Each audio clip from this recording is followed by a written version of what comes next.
वृंदावन बिहारी लाल की जय। कार्तिक मातम पुराण की जय। 19वां अध्याय। बोलो हरे नमः। राजा पृथु ने पूछा, हे देवर्षि, अब आप यह कहिए कि भगवान विष्णु ने वहां जाकर क्या किया तथा जलंधर की स्त्री का पतिव्रत भ्रष्ट कैसे हुआ। श्री नारद जी ने कहा जलंधर के नगर में जाकर भगवान विष्णु ने उसकी पतिव्रता स्त्री वृंदा का पतिव्रत भंग करने का विचार किया।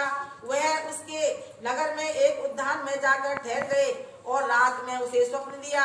वह उनकी माया और अद्भुत कार्य करती थी और उनकी माया द्वारा जलंधर की स्त्री पतिव्रता वृंदा ने रात में यह स्वप्न देखा कि उसका पति नग्न होकर सिर पर तेल लगाए महिष पर चढ़ा है। वह काले रंग के फूलों की माला पहने हुए है तथा उसके चारों ओर हिंसक जीव हैं। वह सिर मुंडाए हुए अंधकार में दक्षिण दिशा की ओर जा रहा है।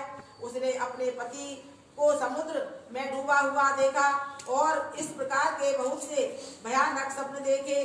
फिर तुरंत ही वह जाग पड़ी और स्वप्न के संबंध में विचार करने लगी। इतने में उसने सूर्य को उदय होते हुए देखा तो सूर्य में उसे एक छिद्र दिखाई दिया तथा वह कांतिहीन था। उसने अनिष्ट जाना और भयभीत होकर रोने लगी। वह छज्जे पर गई, अटारी पर चढ़ी, भूमि पर उतरी, मगर उसे कहीं भी शांति प्राप्त नहीं हुई। फिर वह अपनी दो सखियों को साथ लेकर उपवन में गई, परंतु वहां भी उसे शांति नहीं मिली। फिर वह जंगल में निकल गई, वहां भी उसे चैन नहीं आया। वन में उसने सिंह के समान दो भयंकर राक्षसों को देखा, जिससे वह अत्यंत भयभीत होकर वहां भागने लगी। उसी समय वहां अपने शिष्यों सहित एक तपस्वी आ गया तो वृंदा उसके पैरों में हाथ लगाकर उससे अपनी रक्षा के लिए याचना करने लगी। मुनि ने अपनी एक ही हुंकार से उन दोनों राक्षसों को वहां से भगा दिया।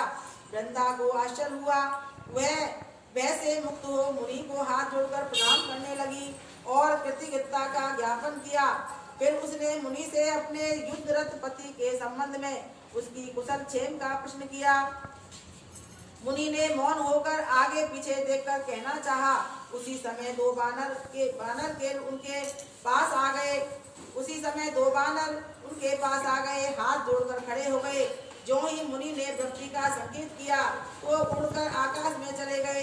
फिर जलंधर का सिर वह धड़ लेकर मुनि के पास आ गए। तब वृंदा आकर पति को मरा जान मूर्छित होकर धरती पर गिर पड़ी और अनेक प्रकार के वचन कहकर दारुण विलाप करने लगी। पश्चाताप उसने मुनि जी से कहा, हे कृपानिधे, आप मेरे पति को जीवित कर दीजिए। पतिव्रता परायण दैत्य पत्नी ऐसा कहकर दुखी श्वासों को छोड़ती हुई मुनि के चरणों में गिर पड़ी। तब मुनि ने कहा, वह शिवजी द्वारा युद्ध में मारा गया है, अतः वह जीवित नहीं हो सकता, क्योंकि जिसे भगवान शंकर मार देते हैं वह कर्म जीवित नहीं हो सकता, परंतु शरणागत की रक्षा सनातन धर्म है, अतः कृपा करके मैं इसे जलाए देता हूँ। श्री नारद जी कहते हैं कि वह मुनि साक्षात विष्णु थे, जिन्होंने की यह सब माया फैलाई थी। वह वृंदा के पति को जीवित करके अंतर ध्यान हो गए। जलंधर ने उठकर वृंदा का आलिंगन किया और उसका मुंह चूमा। वृंदा भी पति को जीवित देखकर बहुत खुश हुई और अब तक हुई सब बातों को स्वप्न समझा। पश्चात वृंदा सकाम हो बहुत दिन तक अपने पति के साथ विहार करती रही। एक दिन उसने संभोग काल में के अंत में भगवान विष्णु को पहचान लिया। तब वह उन्होंने करती हुई बोली, हे परस्त्री गमन करने वाले विष्णु, तुम्हारे सिर को धिक्कार है। मैंने जान लिया है कि वह मायावती तपस्वी तुम ही थे। हे राजन, ऐसा कहकर परम क्रोध पतिव्रता ने अपने तेज को प्रकट करते हुए श्राप दिया। जो तूने अपनी माया से दो राक्षस मुझको दिखाए थे, वही दोनों राक्षस किसी समय तुम्हारी भी स्त्री का हरण करेंगे। उसके विरह में दुखी होकर तुम वानरों की सहायता से वन में भ्रमण करोगे और वह सर्वेश्वर जो इस समय तुम्हारा शिष्य बना हुआ है, वह वहाँ पर तुम्हारा साथी रहेगा। ऐसा कहकर पतिव्रता वृंदा भगवान विष्णु के लाख मना करने पर भी अग्नि में प्रवेश कर गई, अंधकार कर दिया।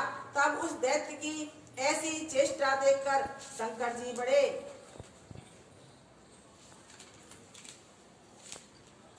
अग्नि में प्रवेश कर गई। ब्रह्मा आदि देवता आकाश से उसका प्रवेश देखते रहे। वृंदा के शरीर का तेज श्री पार्वती जी के शरीर में चला गया और आकाश में जय जयकार होने लगी।